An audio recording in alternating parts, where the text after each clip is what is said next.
मोहम्मद रफ़ी साहब को तपता हुआ बुखार भी रोक नहीं पाया था एक ज़बरदस्त गीत के प्लेबैक देने से।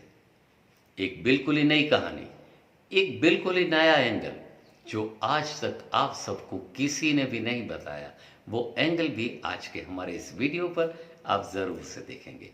दिल से दिल तक जड़ी चैनल पर मैं जितेश दवे आप सभी दोस्तों का प्यारा सा स्वागत करते चलते हैं आज के हमारे इस नए वीडियो पर।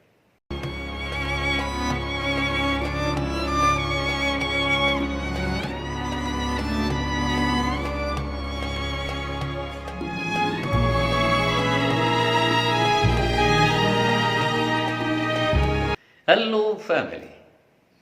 मोहम्मद रफ़ी साहब के गाए हुए हर एक गीत के पीछे कोई ना कोई नई कहानी ज़रूर से छुपी हुई है और उस छिपी हुई कहानियों को ही हम खंगाल करके लाया करते हैं आप सभी के लिए। वैसे तो कहा जाता है कि मोहम्मद रफ़ी साहब ने तकरीबन 5700 या 6000 के आसपास जो गाने गाए हैं, जो कि मोहम्मद रफ़ी साहब के जो करोड़ों फैंस हैं उनके पास अवेलेबल है। दूसरे गीतों के रिकॉर्डिंग्स जो मोहम्मद रफ़ी साहब की किसी भी डाई हार्ड फैन के पास भी है नहीं, तो हम मान करके चलते हैं कि तकरीबन 6000 के आसपास मोहम्मद रफ़ी साहब ने गाने गाए हैं। वैसे रफ़ी साहब ने एक इंटरव्यू दिया था, वहाँ पर रफ़ी साहब ने ऐसा कहा था कि उन्होंने 25,000 के आसपास उनके कुछ गाने रिकॉर्ड हुए हैं, लेकिन 25,000 के आसपास मोहम्मद रफ़ी साहब के गाने अवेलेबल किसी के भी पास है नहीं। खैर, आज का हमारा वीडियो रफ़ी साहब द्वारा गाए हुए नंबर्स ऑफ सॉन्ग्स का है ही नहीं। 6000 हो, 7000 हो, 25,000 हो या कोई भी नंबर्स पर रफ़ी साहब ने प्लेबैक दिए हों। अगर हम मान करके चलते हैं कि रफ़ी साहब ने अगर 6000 भी गाने प्लेबैक दिए हुए हैं जो मोहम्मद रफ़ी साहब के फैंस के पास अवेलेबल हैं, तो उन 6000 गीतों के लिए रफ़ी साहब को कितना फिट रहना पड़ा होगा अपनी हेल्थ के एंगल से। ऐसा तो हो नहीं सकता कि इंसान हो जो हमेशा फिट ही रहे, कभी बीमार ही ना हो। तो रफ़ी साहब ने कुछ गाने जब वो खुद बीमार थे तब भी रिकॉर्ड किए हैं। आज एक ऐसे ही गीत का हमें जिक्र करना है जब मोहम्मद रफ़ी साहब को ज़बरदस्त बुखार था, 102 या 103 डिग्री बुखार था, और उस दौर में बीमारी के हालात में रफ़ी साहब ने एक ज़बरदस्त गाना रिकॉर्ड किया है। इस गीत के पीछे कुछ फेक स्टोरीज भी चल रही हैं, उसे भी आज हम आप सबको रिवील करेंगे। बात कर रहे हैं रफ़ी साहब द्वारा गाए हुए एक गीत, जाने क्या ढूंढती रहती है ये आंखें मुझ में, राख के ढेर में शोला है ना चिनकारी। जाने क्या ढूंढती रहती है ये आंखें मुझ में, राख के ढेर में शोला है ना चिंगारी है। खयाम साहब की ये धुन थी और गीत के बोल लिखे थे कैफी आज़मी जी ने। तो कैफी आज़मी जी द्वारा लिखे हुए इस गीत के जब रिकॉर्डिंग हो रही थी तो खयाम साहब कोई ऐसा बड़ा नाम नहीं था, और इस फिल्म में शोला और शबनम जिस फिल्म का नाम था, जिसमें अभिनय भी दे रहे थे, वो थे धर्मेंद्र जी।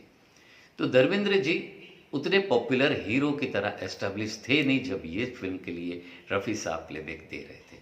खयाम साहब भी उनके इनिशियल स्टेज में ही थे, लेकिन मोहम्मद रफ़ी साहब ने ये नहीं सोचा कि ये हीरो जो है, अभिनेता है, वो जूनियर है। उन्होंने कमिटमेंट कर दिया था, तो उन्होंने प्लेबैक देने से इनकार नहीं किया, और रफ़ी साहब को इस गीत के रिकॉर्डिंग के वक्त 102 डिग्री के आसपास तेज़ बुखार था। वैसे खयाम साहब के कंपोजिशन हमेशा कुछ अलग कलर्स के ही रहे, तो रफ़ी साहब को इस गीत को इजीली रिकॉर्ड करने में अपने तबीयत के एंगल से भी कुछ कंफर्टेबिलिटी फील नहीं हो रही थी। वो खुद भी बीमार थे, तो इस गीत के लिए रफ़ी साहब ने, कहा जाता है कि 21 टेक लिए थे रिकॉर्डिंग के। अब बताते हैं एक दूसरा एंगल। इस गीत के पीछे सोशल मीडिया पर भी एक फैक्ट स्टोरी ऐसी चल रही है। फैक्ट मतलब फैक्ट सही नहीं, लेकिन गलत स्टोरी एक ये बताई जा रही है कि रफ़ी साहब से 21 टेक के बाद भी ये गाना ठीक रिकॉर्ड हो नहीं पाया था। तो खयाम साहब ने इस गीत के हर एक 21 टेक्स में से सिलेक्ट कर करके पूरे गीत को जोड़ करके बनाया। अब हम आप सबको बताते हैं कि जब ये गाना रिकॉर्ड हो रहा था, उस दौर में अलग अलग ट्रैक्स में रिकॉर्डिंग करने की कोई फैसिलिटीज़ ही अवेलेबल नहीं थी। तो टुकड़ों को जोड़ करके एक गीत बनाने वाली जो कहानी है वो पूर्णतः गलत है, झूठी है, फेक है। बाकी रही बात, पहले सुनते हैं ये गीत जिसमें तीसरे अंतरे में मोहम्मद रफ़ी साहब ने एक अलग सी ही हरकत ली है।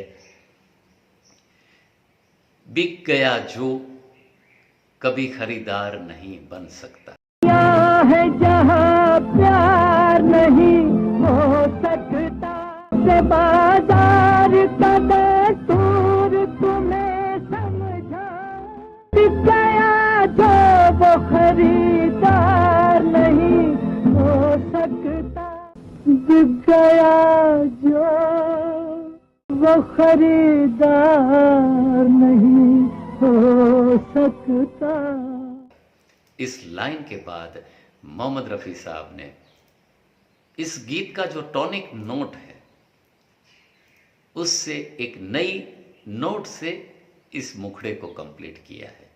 सुनते हैं, रिपीट मोड में हम सुनाएंगे आपको सब। जाने क्या ढूंढ, जाने क्या ढूंढ, जाने क्या ढूंढती रहती है ये आँखें। वक्त हो चला है आज के हमारे विचार बिंदु का। क्यों रुक जाते हो 4 दिन की मेहनत के बाद? वक्त तो लगता है बीज को फसल बनने में। दोस्तों, कैसा लगा आज का हमारा वीडियो? जरूर से हमें लिख करके भेजिएगा। आप सभी के प्यार भरे कमेंट्स के लिए हम बेसब्री से इंतजार करते हैं। अगर आप चाहें तो हमारे वीडियोस को लाइक करिए, अपने दोस्तों के साथ शेयर भी करिए।